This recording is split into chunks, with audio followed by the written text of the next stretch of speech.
आप देख रहे हैं west day news. West day news को सब्सक्राइब करें, बेल आइकन दबाएं, जिससे तमाम जानकारी आपको मिलती रहे।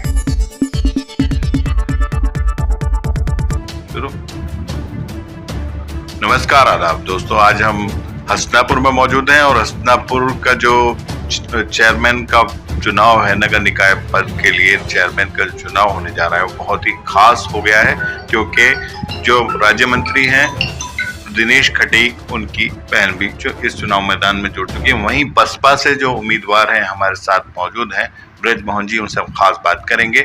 आपका बहुत बहुत स्वागत है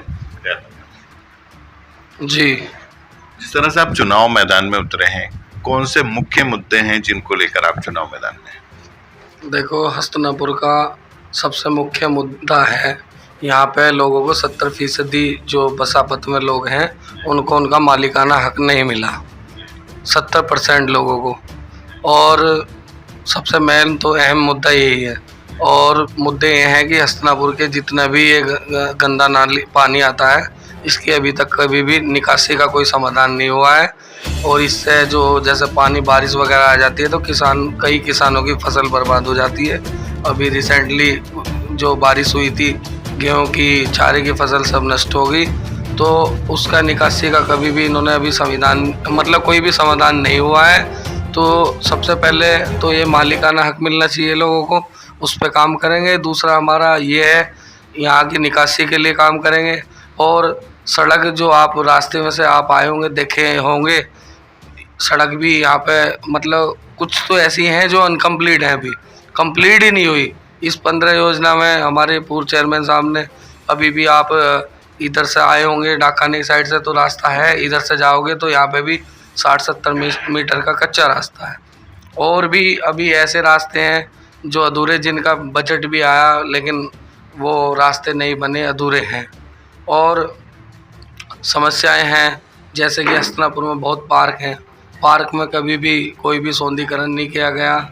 और जितने भी हर समाज के जितने भी महापुरुष हैं, कोई भी हो, चाहे जैसे बंगाली समाज से हैं उनके महापुरुष हैं, चाहे हमारे हैं, उन पर कभी भी कोई भी सौंदर्यीकरण पे ध्यान नहीं दिया गया, किसी भी महापुरुष, चाहे उधम सिंह जी हों, चाहे सुभाष चंद्र।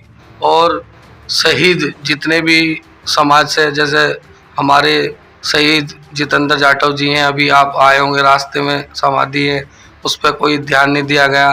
विवेक गुर्जर जी हैं, उनका भी अधूरा काम है। शहीद योगेंद्र यादव जी हैं। तो ऐसे ही हर वर्ग के जितने भी शहीद, तो पूरे भारत के सब सम्मान की बात है, इसमें तो हमें अहम भूमिका निभानी चाहिए थी। तो ये इन चीज़ों पे काम करेंगे। और जैसे कि एजुकेशन में यहाँ पे हम जो राजनीति कर रहे हैं, गरीबों की, मजदूरों की, किसानों की कर रहे हैं। और आपको पता है जैसे शिक्षा में बहुत लोग पैसे का बहुत ज़्यादा वो चल रहा है, गरीब लोग बाहर पढ़ने नहीं जा सकते। और लोकल में यहाँ एक लाइब्रेरी की व्यवस्था भी नहीं है। तो हम अगर हमें सब जनता का प्यार मिल रहा, चेयरमैन बनने के बाद सबसे पहले सेंट्रल लाइब्रेरी का बनाई जाएगी, जो हर वर्ग के गरीब बच्चे के लिए वो निःशुल्क होगी। और जैसे कि पानी का गरीब सभी के लिए ये पानी भी टैक्स मुक्त करेंगे। और जितने भी अधूरे काम अभी पेंडिंग में हैं, उनको भी पूरा कराने का पूरा प्रयास होगा एक योजना में। जिस तरह से कोई भी उम्मीदवार जब मैदान में आता है, चुनाव मैदान में, तो बहुत सारे वादे करता है। जनता को आप किस तरह से यकीन दिलाएंगे कि आप सारे वादों पर खरा उतरेंगे? जैसे कि मान लो हमारे पुराने प्रत्याशी हैं, उन्होंने जो वादे करे वो तो एक डायरेक्ट ही राजनीति में डायरेक्ट चुनाव लड़ने के आए। लेकिन हम जो हैं 4-5 साल से किसान संगठन में जुड़े हुए हैं, काम कर रहे हैं। और अभी तो किसी ओहदे पे नहीं बैठे हुए, लेकिन जब भी हम कई लोग, अभी अप्रोच रोड आपको पता है, कुछ दिन पहले ही यहाँ पुल टूट गया था अप्रोच रोड, उसके लिए भी हमने काम किया। लखनऊ तक धरना दिया, पहले तहसील में दिया, ज़िले पे दिया, फिर वहाँ दिया। और वहाँ से लखनऊ जब दिया था, मुख्य सचिव जी ने पूरा आश्वासन दिया था कि काम होगा, काम हुआ है। ज़्यादातर सॉल्यूशन हमारे हो जाते हैं। तो जब हम मान लो किसी ओहदे पे नहीं बैठे, एक संगठन में जुड़े हुए हैं, हर गरीब की, मजदूर की, किसानों की आवाज़ उठाते हैं और काम कराते हैं, आज तक कोई ऐसा काम नहीं है जो हुआ नहीं है। लेकिन जब ये नगर पंचायत में भी जब हम इस तरह से गरीबी, मान लो किसान के बेटे हैं हम, और इस तरह की दुख दर्द जानते हैं, कोई जब हम दुख दर्द जानेंगे, इनके बीच में सुख दुख जानेंगे, हम इनकी समस्याएं इस तरह से हम सॉल्यूशन उनका कर रहे हैं, तो इस ओहदे पे बैठ के भी हम पूरा विश्वास है, हम जो हम वादे करेंगे पूरे करेंगे। अच्छा, वो एक तरफ पूर्व चेयरमैन है, दूसरी तरफ राज्य मंत्री दिनेश खटीक की बहन है, और तीसरे आप उम्मीदवार हैं। ऐसे में बहुत ही मुश्किल हो जाता है, लेकिन फिर भी आप अपनी पर्सनालिटी के बारे में, अपने के खास क्या बात बताएंगे जिससे लोग प्रभावित हों कि आप ही को वोट दें? देखो, यहाँ हमारी जो 3 गांव हैं हमारे, मनोहरपुर, खेड़ी, बधवा, और इनका जैसे अप्रोच रोड ये है, उधर खेती है, सबसे ज़्यादा समस्या बाढ़ की रहती है, बाढ़ की समस्या, उनके मुद्दे भी हम लगातार उठाते रहते हैं।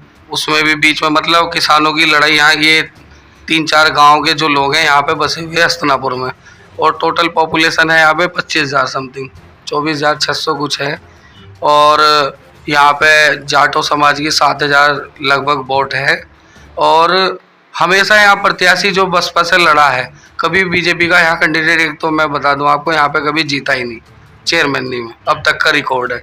यहाँ बसपा के प्रत्याशी थे जो पूर्व प्रत्याशी है चेयरमैन, और उन्होंने बसपा जब से छोड़ी है, और हम पुराने कार्यकर्ता थे, हमने बसपा ज्वाइन करी थी, तो हमें पूरा विश्वास है, क्योंकि यहाँ पे हमारा जो समाज एकजुट डलता है, हमेशा एक साथ ही डलता है, और भी सर्व समाज एक साथ ही मान लो सपोर्ट किया हमेशा। पूर्व चेयरमैन को भी हमने भी समर्थन दिया था, बसपा से लड़े, लेकिन उन्होंने बसपा यहाँ छोड़ी है, तो लोगों ने उन्हें नकार दिया है, और 3 बार की लगातार जनता ने उन्हें मौका दिया, लेकिन उन्होंने कोई भी काम पूरा नहीं किया, तो उन्हें तो इस तरह से नकार दिया है जनता ने, तो इसलिए उनका तो ये बनता नहीं। अब आ जाओ ये नए कैंडिडेट, आप ही बताइए, मान लो हस्तनापुर का स्थायी कैंडिडेट होना और एक गाजियाबाद का होना, तो दोनों में इतना अंतर है कि आम जनता, देखो जो उद्योगपति है वो तो करा लेंगे अपना काम कैसे, लेकिन आम जनता, गरीब मजदूर, किसान लोग अगर अपना टाइम पूरा खर्च करके 3,000 रुपये की गाड़ी खर्च करके गाजियाबाद अगर किसी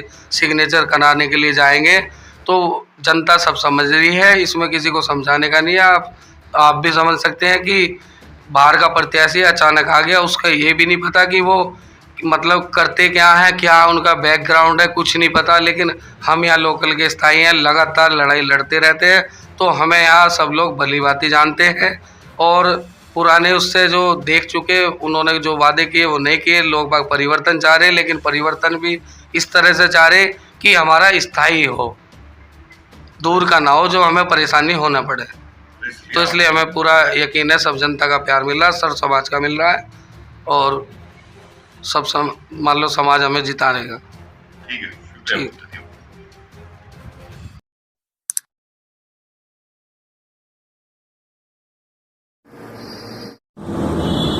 फेसबुक न्यूज को सब्सक्राइब करें, बेल आइकन दबाएं, जिससे आपको तमाम ताज़ा खबरें मिलती रहेंगी।